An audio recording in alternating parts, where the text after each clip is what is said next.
तो hello everyone, आज हम देखने वाले हैं डेथ नोट का एपिसोड 6। तो चलिए स्टार्ट करते हैं एपिसोड 6 को।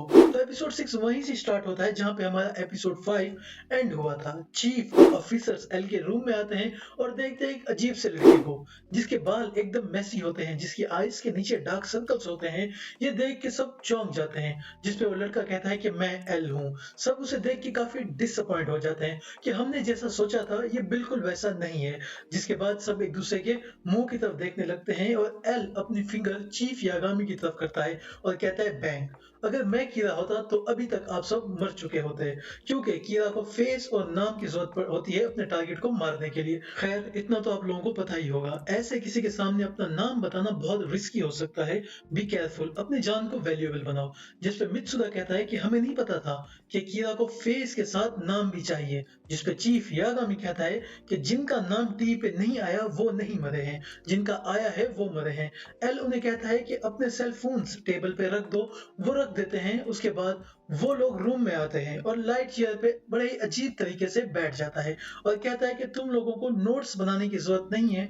उसके बाद वो सबके साथ में बैठ जाता है। एल बोलने लगता है, जिसपे चीफ यागामी कहता है कि रियूजाकी, जो कि एल ने अपना नाम बता रखा होता है, कि तुम थोड़ा और स्पेसिफाई करके बताओगे। फिर एल बताता है कि हमने जो ब्रॉडकास्ट किया था वो बस कीरा की लोकेशन जानने के लिए था, और जब मैंने कहा था कि मैं तुम लोगों से नहीं मिल सकता तो बाकी सब जो कि साइकोलॉजिकल वीक थे वो चले गए। जिस पे सब अमेज हो जाते हैं और एल बताता है कि कीरा अकेला काम करता है और उसके पास हमारी क्लासिफाइड इंफॉर्मेशन का भी एक्सेस है। जिस पे इजुआ कहता है कि अकेला, जिसपे चीफ उसे चुप करवा देता है ये कह के कि पहले एल की पूरी बात सुनो। जिसके बाद एल कहता है कि उसे किसी को मारने के लिए उसका नाम, उसका फेस चाहिए, और वो कभी कभी तो विक्टिम्स के एक्शन को भी कंट्रोल कर सकता है कि वो कैसे मरेंगे। इतना तो आप लोग जानते हैं। अब मेरी बात ध्यान से सुनो। 12 एफबीआई एजेंट्स जो टोक्यो आए थे कीरा को ढूंढने के लिए, अब हम हैं दिसंबर 19, जब कीरा ने प्रिजन में एक्सपेरिमेंट करने के लिए उन क्रिमिनल्स को मारा था। जिसके 5 दिन बाद तक कीरा कुछ नहीं कर पाया, क्योंकि उसके पास एफबीआई एजेंट्स के नाम या डिटेल्स नहीं थी।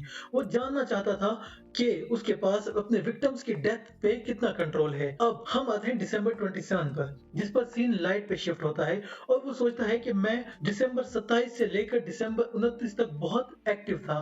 फिर सीन एल पे आता है जो कहता है कि इस पीरियड में 23 लोग मारे गए हैं, लेकिन ये कीरा के विक्टिम से डिफरेंट वे में मारे गए हैं। वो क्रिमिनल्स तो थे, लेकिन उनके खिलाफ कोई सबूत न होने की वजह से लीगली वो लोग इनोसेंट थे। हो सकता है कि कीरा ने इन क्रिमिनल्स को मैनिपुलेट किया हो उन एफबीआई एजेंट्स को मारने के लिए। अब मुझे शक है कि कीरा उन लोगों में से एक ही होगा जिन पे एफबीआई स्पाइस नजर रखे हुए थे 14 और 18 नवंबर के बीच में।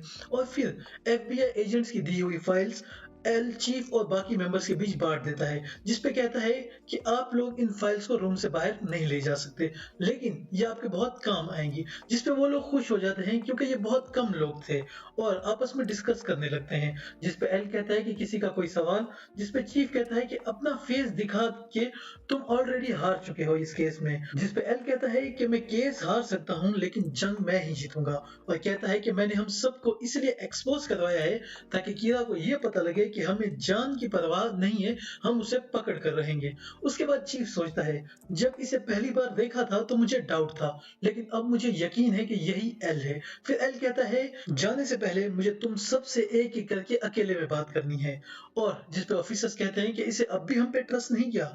जिसपे चीफ कहता है कि ये फेयर रिक्वेस्ट है, उसे उसका काम करने दो। जिसके बाद एल कहता है, सिर्फ एक क्लू मिल जाए, मैं तुम्हें छोड़ूंगा नहीं कीरा, सिर्फ एक क्लू चाहिए और कुछ नहीं। उसके बाद सीन लाइट पे शिफ्ट होता है। लाइट सोचता है, मैं ठीक हूँ, मैंने कोई सबूत नहीं छोड़ा है, लेकिन मेरी सबसे बड़ी गलती है वो बस हाईजैकिंग प्लान। लेकिन वो इसे कभी नहीं समझ पाएंगे, क्योंकि ना पुलिस ना एफबीआई जानती है कि मैं लोगों को मारने से पहले उनके एक्शंस भी चेंज कर सकता हूँ।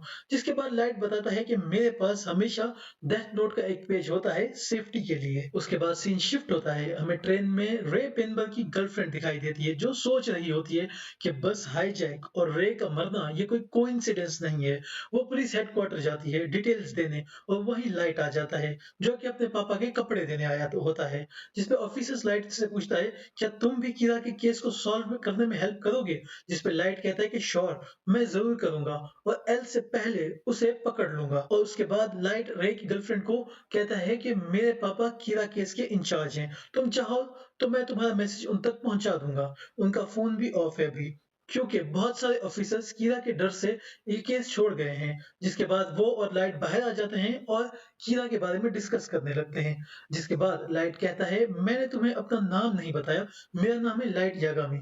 जिसपे लड़की कहती है कि मेरा नाम है शोकोमाकी। उसके बाद वो दोनों चलने लगते हैं और लाइट कहता है कि कीरा किसी तरह से अपने विक्टिम्स को कंट्रोल कर सकता है उनके मरने से पहले। जिसपे शोकोमाकी कहती है कि मैं भी यही सोच रही थी। जिसपे कहती है कि लेकिन मुझे लगता है कि कीरा हार्ट अटैक के अलावा भी अपने विक्टिम्स को किसी तरीके से भी मरवा सकता है।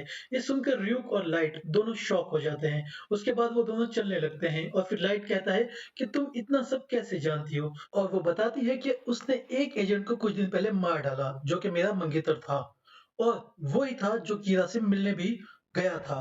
जिसपे लाइट रुक जाता है और सोचता है कि क्या ये रैप पेनबल की बात कर रही है? जिसपे वो लड़की कहती है कि वो भी उन 12 एफबीआई एजेंट्स के साथ मारा गया और मुझे लगता है कि वो कीरा ही का काम था जिसने वो बस हाईजैक का सेटअप किया था। जिसपे लाइट कहता है कि तुम्हारे डिटेक्टिव स्किल्स काफी इंप्रेसिव हैं, लेकिन इस केस में तुम्हारा पर्सनल इंटरेस्ट भी है। शायद उस दिन बस में कीरा ही था। उसके बाद वो दोनों चलने लगते हैं और लाइट सोचता है बार बार बच गया। मैं अगर जरा सा भी लेट होता तो ये पुलिस तक पहुंच जाती और मैं पकड़ा जाता। इसीलिए के साथ इस एपिसोड यहीं पे एंड हो जाता है। मैं उम्मीद करता हूँ कि आपको ये वीडियो पसंद आई होगी। अगर वीडियो पसंद आई तो लाइक करें, चैनल पे न्यू हो तो सब्सक्राइब करें। मैं मिलता हूँ आपसे नेक्स्ट वीडियो में और कमेंट में लाजमी बताना कि आपको नेक्स्ट वीडियो डेथ नोट के एपिसोड पे चाहिए या कोई और एनीमे। तब तक के लिए बाय बाय।